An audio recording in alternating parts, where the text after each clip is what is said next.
welcome back to the channel. Now, this is, when I say this is an honor, this is beyond an honor. The car I'm in right now is a Koenigsegg CC8S. Now, it's not just, dare I say it, any CC8S. They only originally made 6 of them. I think there's 4 left in existence because 2 got upgraded to various different models. This one is car number 1, technically. There was a pre-production prototype before this, which doesn't really resemble how this car ended up.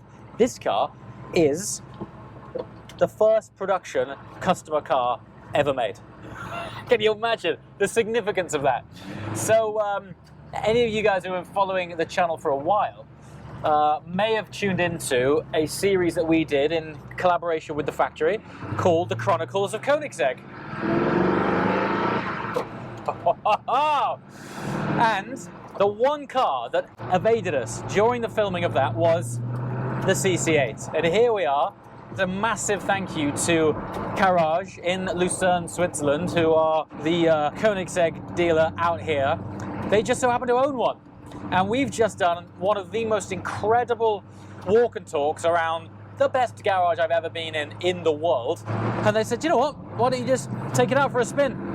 So here we are, and it's just a wonder. Now, during Chronicles of Koenigsegg, we drove everything from early CCX, early CCR, all the way up to the 1-to-1 and the Agera RS. And honestly, for me, the sweet spot I found from a driving enjoyment was the stuff with manuals in. And this, in terms of positive, reassuring, super brutal shifts, this is so satisfying. Now, what we're doing is actually going to get coffee and sandwiches because we're still mid-filming, and then afterwards we're going on to our racing partners, Racing Unleashed. But in between time we thought, you know what, why don't we just wedge in a first drive in the first ever production car from Koenigsegg, you know, as you do on a Monday. The way you interact with this box, it's a sense of occasion between every shift. It's just awesome. It's really snick-snack, but it's got this tall throw about it. And when you shift it, and even the pedal placement, I mean, the whole thing for rev matching is wonderful. And there is a massive surge of torque. Now, I like to share the things that you can't Google. You can Google the weight, just over 1,100 kilograms. You can Google the power, 655 horsepower. All of these stats and figures are available, but the point of the first drives is for me to try and convey to you what these things really feel like. Now, let's start with steering weight. I mean, there's just not an ounce of wiggle room in this steering rack. It's ultra alert, ultra dynamic. It's actually quite a heavy steering weight, but it gives a lot of tactile feedback. The car feels so planted. I love the relationship between the engine and gearbox. On these blip downshifts like that, the engine spools up quickly, and this is actually a Ford derived engine. They sourced the block and the sort of foundation of it from Ford, but Koenigsegg reworked pretty much everything to achieve the power, the performance, the response from the engine. So while it has sort of early Ford outlines, this really is a true Koenigsegg engine, and just the way it feels, it's like a Swedish muscle car. That's the best way of the energy in this car. Now, the gearbox, you just change gear in this for no reason at all. Thankfully, because there's so much torque that you can rely on, you find yourself going from 4th to 5th to 3rd to 2nd, and a few blips, just because you can, because it feels so gratifying. Every shift is ba-choom, like this, like big, heavy shifts, and I love it. Now, this car is exactly 20 years old, and I've got to tell you, it's amazing now. But why that's important, imagine what this was like 20 years ago. Think of the cars they were building 20 years ago. Look at this. It's like something from the moon. Also, some exciting news. Today, I'm test driving for the first time our new titanium sunglasses. So these are the black and bronze, black and gold.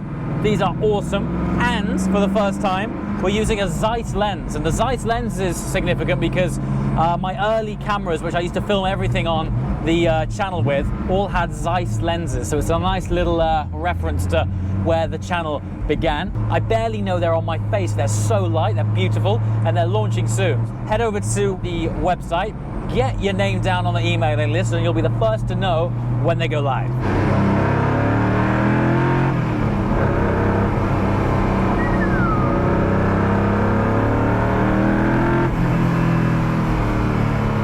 So engine upgrades, there's got a dry sump lubrication, they had to create forged pistons, different conrods, larger injectors, it's got merged exhaust headers. I mean, this is by no means a standard Ford engine by any stretch. And the innovation from Koenigsegg was evident from day one, because this car resulted in what Christian called and patented the Rocket Cat. And that worked in a way, when the pre-cat created too much back pressure at high RPM, the overpressure effectively was bypassed with this sort of fancy overflow system. And that solution increased power by 100 horsepower. That Rocket Cat, how crazy is that? And as a result of that 100 horsepower, this car at the time won the Guinness World Record for the most powerful production car engine. Okay, I mean, I said it was easy, but there's easy and then there's underground car park in a very wide hypercar easy, which it isn't. Come on, chassis 2, baby, don't let me down. Oh my God, it's tight. It is so tight.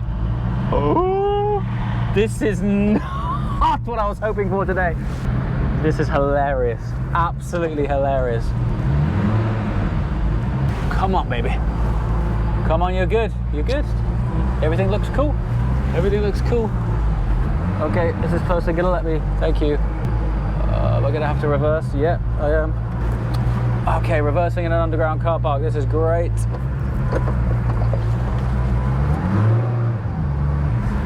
Do I have to take a ticket here, or do I put that one in? Just put that one in. That's a strange system.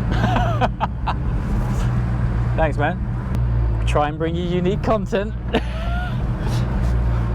What's it like to reverse park a very early Koenigsegg in a tight underground car park without parking sensors?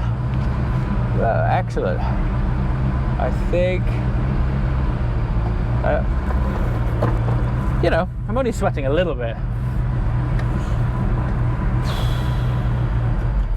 Whew. Okay, so seamless transition.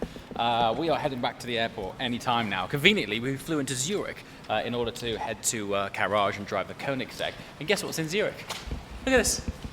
Yes, our Racing Unleashed sim partners. So we thought, you know what, before we sit on the plane and do nothing for a few hours, why don't we get in some seat time in a racing car? How cool is this? So anyone who hasn't tuned in yet, these are our sim partners on the channel. They're called Racing Unleashed, and around the world they have what's known as racing lounges. These are racing lounges, and they hold competitions and events, and there's like proper money to be won. You can win up to like 3,000 euros, which is incredible for coming first place in one race. So I'll put the link below, but for me, what I love doing is getting seat time on racetracks, which I know throughout the year I'm probably going to end up on, like the Nürburgring. Check this out. So why these are so cool, they sit on a hydraulic architecture. So these are constantly moving. They've got pitch and yaw.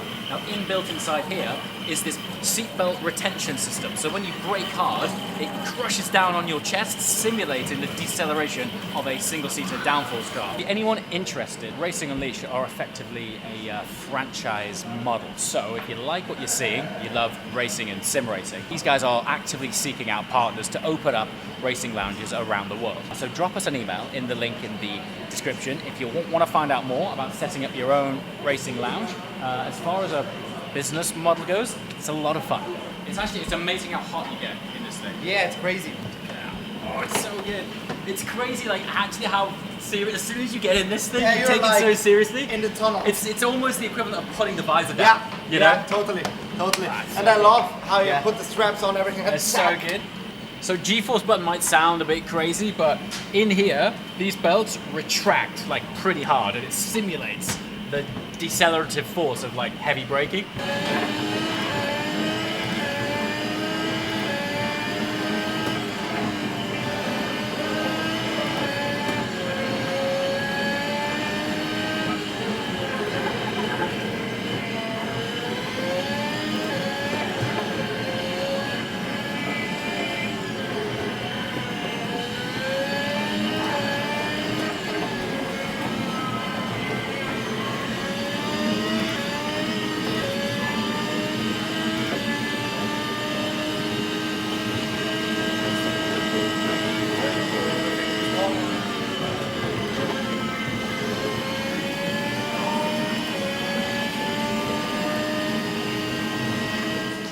we got to bring a group of friends here. We need to just lap the ring.